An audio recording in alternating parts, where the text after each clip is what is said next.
Today we will be discussing about rational and irrational numbers. A rational number is a number that can be expressed as a quotient or a fraction. For example, fractions, whole numbers, and integers like these can be classified as rational numbers. A repeating decimal is a decimal form of a rational number, and if the decimal's repeating number is 0, then it is a terminating decimal.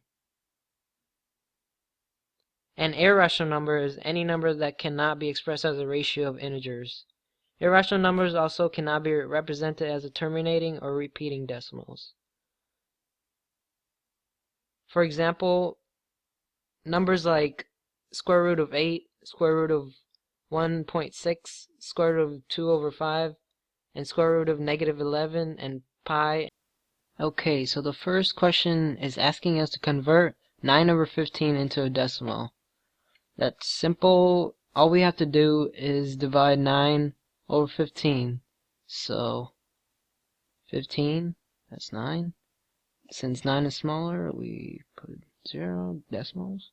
That's 90. 15 times 6 would be 90. So the decimal of 9 over 15 is 0.6. Okay, so our second question asks us to identify the square root of 8 as a rational or irrational number. So first let's write out square root of 8, square root of 8. Now we need to find two square roots closest to square root of 8, which are square root of 4 and square root of 9. And now we find the square root of 4, which is 2, and the square root of 9, which is 3. So now we know that the square root of 8 will be approximately 2 point something. In order to find this, we need to find the difference between square root of 4 and 8, which is 4, and the difference between square root of 4 and 9, which is 5. This will become a fraction, 4 over 5. Now let's divide this. So if we divide it out, it will be 0.8. So square root of 8 will be approximately 2.8, which is an irrational number.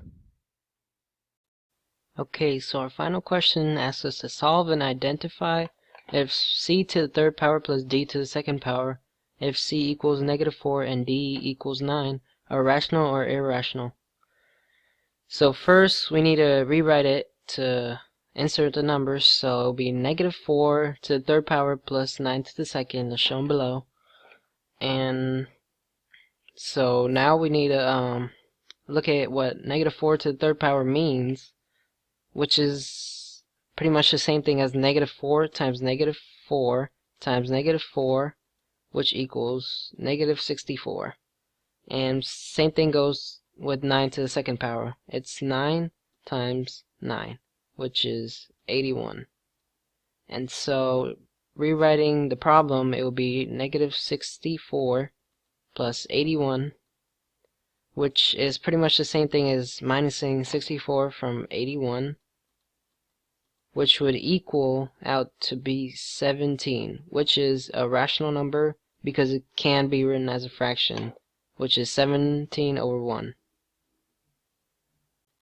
In conclusion, rational and irrational numbers are very easy, and all you have to remember is that a rational number is a number that can be expressed as a fraction, unlike irrational numbers.